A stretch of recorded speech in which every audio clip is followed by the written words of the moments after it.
everybody, welcome to or back to the channel. This one is a warm hug. Love this one so much.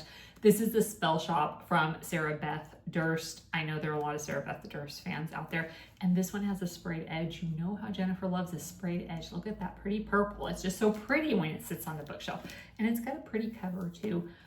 I love this one. I think it's so cute. Like I said, it's just like a warm hug. It's just warm and fuzzy and all of the things. I'm very much looking forward to her upcoming titles. She just has a way of kind of blending fantasy with a Hallmark movie type of thing. I call this the Burb month book because this is a September, October, November, December, fall, curl up with your blankie in front of the fire and hot chocolate and read the Spellshop.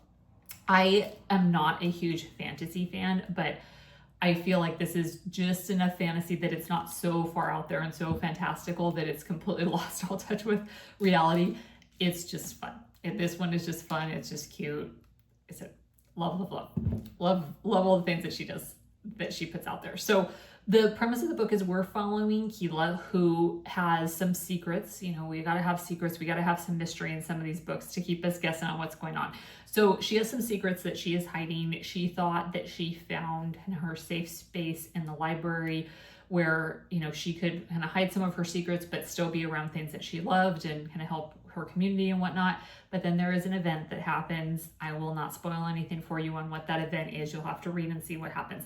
But lo and behold, she has to leave the library. It's very heartbreaking for her. The only thing that she's bringing with her is Kaz, is her spider plant. And we love Kaz. Okay, but he's great for a little plant. Lots of personality with Kaz. I would like to see him in further books. But the only place that she has to go is she's going to return home to her childhood home that she's not been in a long time. She had to escape there for a reason, and now all of a sudden here she is back again. And she is finding that, I know like when we talked about the jellyfish problem, she goes into this community that is not the most welcoming to her. It's a kind of very closed-knit community, and like, who is this hostile takeover invader who's coming into our space? Never mind the fact that she was from there, so it's not like she's completely foreign. But anywho, it takes her a minute to kind of break into the fold there. The only person who's really friendly to her there is Bryn, who is the owner of the bake shop. And from there, she gets some inspiration on what she might be able to do, how she might be able to start her life over again and start to work through that process. Now, she has her nosy neighbor, because everybody has a nosy neighbor, right? Larran, who comes in and kind of starts to poke around with things. And so she's trying to hide the secrets from him. And she's got a little grumpy old neighbor that is also trying to, you know, Larran's trying to help her with things. Her grumpy neighbor is just trying to poke maybe his nose in his business where it doesn't belong. So she's kind of under this constant balancing act of fitting with a new community, but hiding secrets of the past. But as we all well know, secrets have a way of coming to the surface, whether we try to hide them or not. The truth has a way to find its way out. So then she has to deal with the repercussions because she can only hide the truth for so long.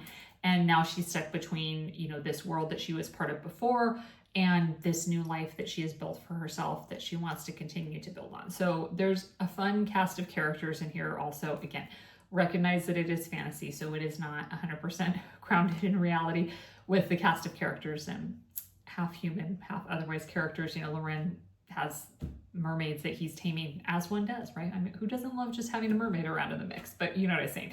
There's very fun, colorful characters.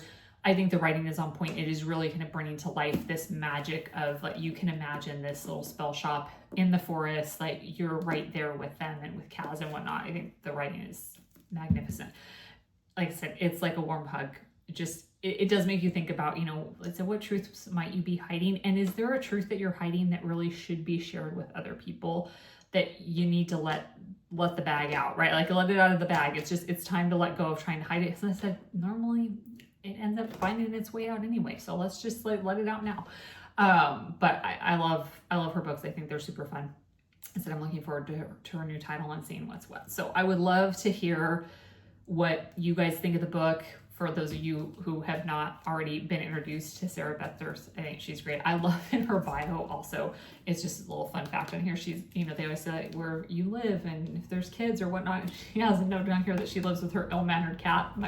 I love it. I bet that the ill-mannered cat shows up in one of these multiple cast of characters. It's a cactus that comes at the end. You know, again, it's very fun. It's kind of like, you know, if magic meets the Wizard of Oz. type of situation. So I really enjoyed it. I hope that you guys do too. And you don't even have to wait for fall to read it, because you know it'll be here soon enough. But I think it's a good warm hug that we could use at any point during the year.